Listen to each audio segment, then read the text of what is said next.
मला माहिती आहे तुझी फरफट होतीये, तू भरडला जातोयस. पण आता नाही होणार. आता सगळं काही नीटच होणार आहे अगदी तुझ्या मनाप्रमाणे.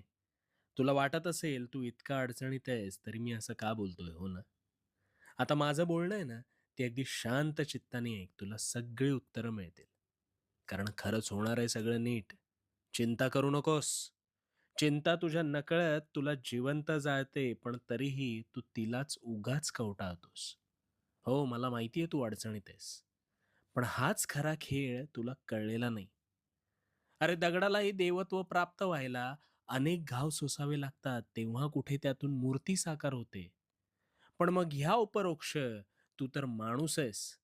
मग तुला सुद्धा या अवघड गोष्टींना सामोरं जावं लागलं, म्हणून वाईट वाटून घेऊ नकोस.